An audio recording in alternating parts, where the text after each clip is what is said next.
experienced chess player and such an experienced SEC player. He understands that this is a very long match. It's definitely Wesley needs something a bit different. He's yet to get going. But Wesley is such an experienced chess player and such an experienced SEC player. He understands that this is a very long match. It's definitely a marathon as well as a sprint, I would say. But I think the biggest thing for him, the openings have not been the decisive factor, in my opinion, at all. So we might see them continuing to repeat, Italians and Ruy Lopez's and pretty quiet beginnings. But he's got to avoid those all-out time scrambles. I think Hans definitely has the edge, at least in this match, when they come down to just a couple of seconds, almost regardless of the type of position. So let's see if Wesley adjusts his time management, adjusts his approach to the game. So far, it's more of the same as we get a mainline Italian. Yeah, he won't be able to dodge those time scrambles forever, especially not in the bullet segment of the match. But for now, it's an Italian. And I think a really instructive point you made there, Dania, for everyone at home, it's not always about the opening, especially these system-based positions where it's just about maneuvering, putting pieces on squares.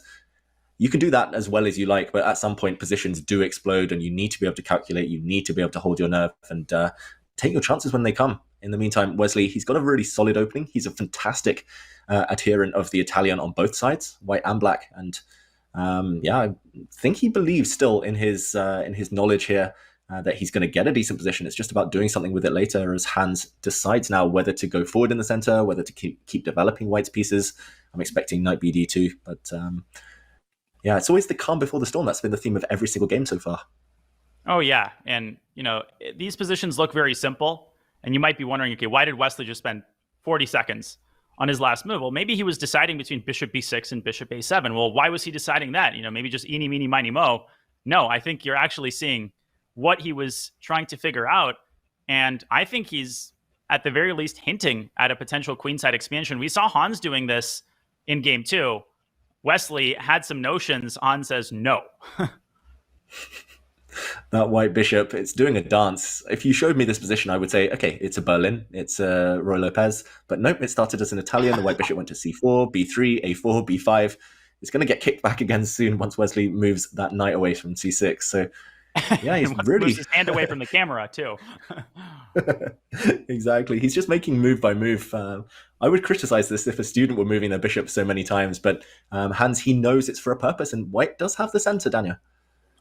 Yeah, it's like those shows. I don't know if a show like that actually exists where, you're handed a plate of food and you think it's some sort of bizarre presentation and the ingredients look pretty disgusting. And then you found out that, Emeril Lagasse cooked this up and you changed your tune completely. No, this is actually brilliant. This is the best presentation I've ever seen. I think that, I stand somewhere in the middle. The last couple of moves don't really change the nature of the position.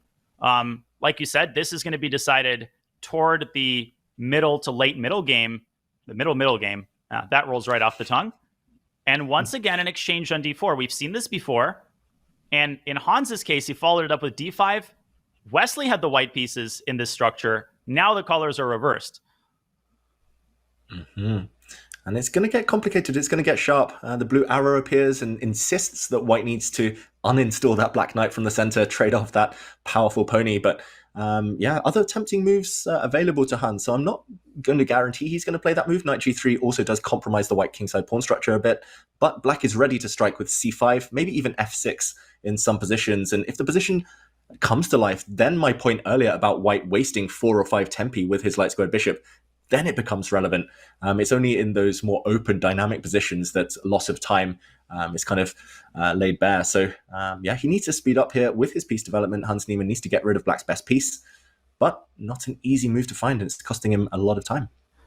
Yeah, the intention behind the move is pretty obvious, and it's clear that you want to get rid of the knight, but you've got several ways to do it. Bishop can come back to d3, and I wouldn't be surprised if Wesley simply leaves his knight on e4, sacrificing the pawn and clearing up the d5 square as an outpost for his bishop. You see this idea actually in a lot of different openings. He might even play knight e7 in preparation to occupy the square with a knight, or he might choose to take on g3 and follow up with a move like c7, c5 and try to make Hans pay for the fact that his pawn structure gets a little damaged.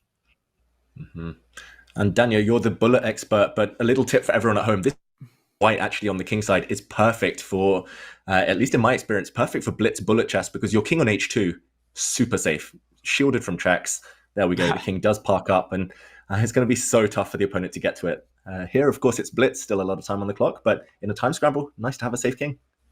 Yeah, I'm a little bit surprised at Wesley's last couple of moves. I was expecting that positional sack that is more up his alley, but he believes that, if he can get these pawns off the board, if he can get Hans to take on f6, he takes back with the queen, and he's going to have long-term pressure against the d4 pawn. So Wesley's playing positionally, Hans is playing tactically, yin and yang, unstoppable force, immovable object, blah, blah, blah. Who's going to win? And finally, we're going to get some fireworks in the center. Yeah, and it has been Hans Niemann winning so far. We see the smarter chess prediction there. Hans Niemann now, he started off the day with a 54% chance of winning, apparently, and that's up to 67% based on his last 2 wins. So he's rocking it right now. He's also rocking a passed e-pawn, something we've seen from him earlier in the match, Danya. And who's going to win, you asked? Oh, I like White's position. I like the potential of that e-pawn. Yeah, it's nothing to sneeze at.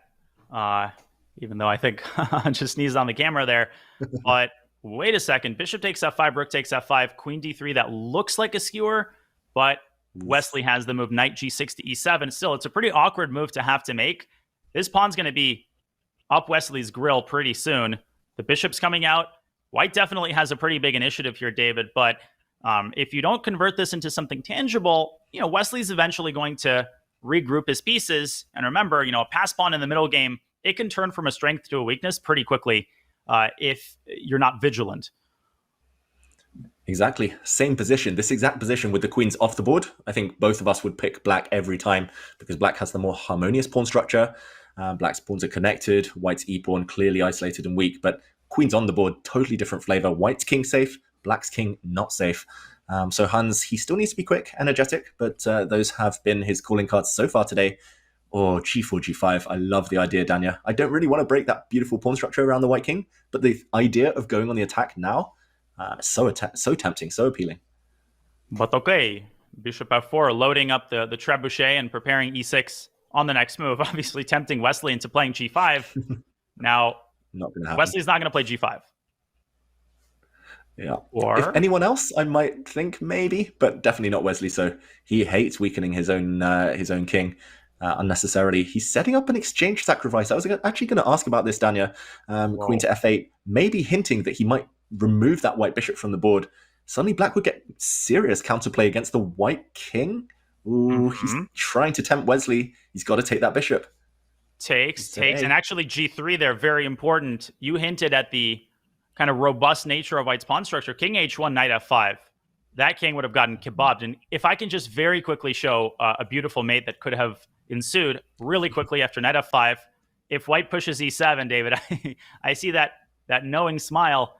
It's not a convention. Oh, never mind. You can't mate like that because of the queen on d3. How about queen g6, Danya? Queen g6 instead of e7.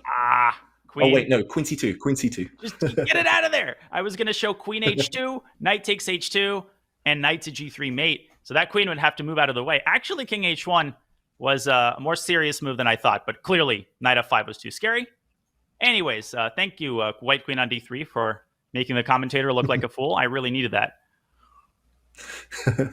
In the meantime, g3 played, and the black queen has dropped back to d6. So yes. If we catch up with the live position, it's still complicated. The white knight apparently can jump in with force to e5. Again, tactics, Danya. Knight e5 played by Niemann. Really classy move there.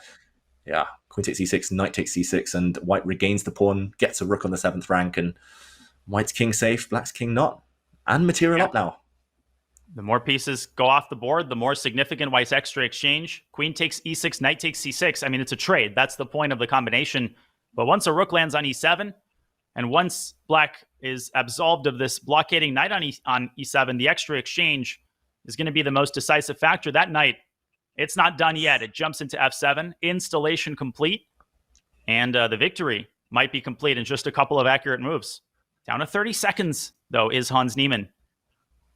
Yeah, Wesley, his best chance is to hustle on the clock somehow, but black's position looks so bad right now. Even going active with the black queen, queen b4 or queen c5, white will just slowly build up, put a rook on the f file at some point, rook e2, slide the other rook to f1, and there's going to be threats against the black king sooner rather than later.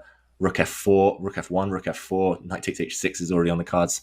Oh, Bad sign. C5, that is not Wesley. a serious threat. I mean, C4, you just move the queen. You want to move the queen anyway to F3 to set up knight takes H6 check, I think. Mm-hmm. This is curtains. Exactly. It's closing in for the kill now. Black simply doesn't have enough defenders. All of White's army is attacking on the king's side, and that white knight is just glorious.